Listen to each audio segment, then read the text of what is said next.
Let's stay in the NFC South for number 7. What do you say? I'm going to go Matty Ice, Matt Ryan, baby. Yep, Matt Ryan, number 7, okay? And this is a tough one. When I first kind of wrote the list down, I was like, man, I can't put Matt Ryan in front of Breeze and Brady and Cam Newton. I can't do that. It's like a fan. You just, in your head, I was thinking Then why did you? Because I got into the nuts and bolts of the situation, and I think the past 2 seasons have been Matt Ryan's best years of his career. And I know 3 years ago was the year he won the MVP, and I think he's been better the last 2 years than the year he won the MVP. And hear me out to hear my logic, and you can call me stupid after. 2016 wins the MVP. Great year, not taking anything away from him, but that offense was special. Not only the talent around him, but the scheme and what Shanahan set up for him.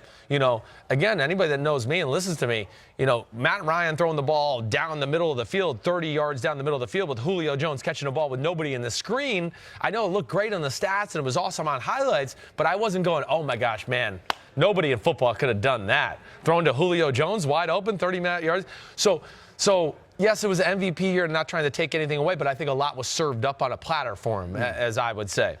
The last 2 years, he ain't had shit on the platter. Yeah. It's been, Matt, you need to make plays and get it done. And specifically last year, first of all, there was no cutting-edge offensive system in Atlanta with Steve Sarkisian. It was solid, but it was nothing great, and there's a reason he got fired and he's not there anymore.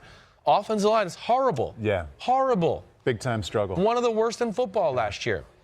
Devontae Freeman hurt. Tevin Coleman kind of in and out a few times. Okay, defense ravaged. I mean, the Atlanta basically was in the realm last year of, Matt, you need to throw for 380 and 3 touchdowns and score 35 or we can't win the game. I'm drooling on myself. Sorry. You don't really want your quarterback to throw for 380 every game. No. Kind of like your point guard every now and then if he scores 37. Oh, that's cool. Right. You'd rather have him hit for 18. Yeah, and to have 15 assists. Exactly right. Yeah. Right. Yeah, it's not always a good thing. It's not always conducive to winning. But I know that Matt Ryan has done everything in his power, especially last year. And I thought going into 2017 too, which I had taken into account that year too a little bit.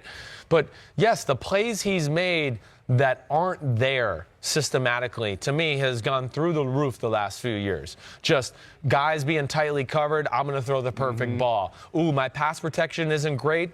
It's not that he's getting out and running, and it might not even look cool or pretty, but he makes these movements and gets out of trouble and makes these throws down the middle of the field or finds somebody as he's about to go down consistently all the time to where I go, that's damn good quarterback play. And this is a guy, too, if you enjoy it, doesn't matter if you like the Falcons or hate the Falcons, if you enjoy watching a quarterback who's got a lot of talent and likes to take risks, he pushes the ball in the intermediate range and tries to make tight throws as much as anybody in the league. That's where he's jumped. It's a fun watch. I agreed. It's like it is. It's a must tune in and watch. You're going to see some exciting things from Atlanta when he's playing, and I agree with you. And I think that's why I got him at number 7. It is that aspect. I would argue early in his career he was overrated, and I would go watching a lot of his games. Man, there was a lot of easy completions and talent around him, and they ran the ball great.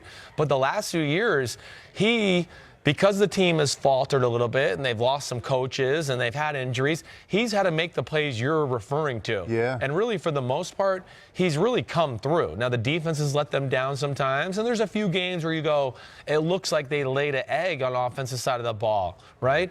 But I would go, man, in those games when they laid an offensive side of the ball, I mean, gosh, where the teams they played just all over their system, and it's hard to overcome that. I mean, that would be some of the things I argue with Aaron Rodgers at times, where, every now and again he's had games where we go, how can Aaron Rodgers play like that? Well, I go, because there was not one person open in the 45 times he dropped back to pass. Right. And that's how. I mean, I don't care who you are, a quarterback. And Matt Ryan's been able to overcome a lot of those obstacles. I think one of the more underrated passing game stories in the offseason is Dirk Cutter coming back to be the offensive coordinator. I mean, he had a lot of success throwing the ball in Tampa, but before that, he thoroughly enjoyed working with Matt Ryan in that same role in Atlanta. Matt had some really good seasons there, and now they come back together. There's a lot of mutual respect. There's a lot of past success in their history together. I think that's going to work out really well. I think it will, too. And I think that they're going to be better at the run game, with Mularkey being there as well and involved in it, right? So I look at those two aspects and go,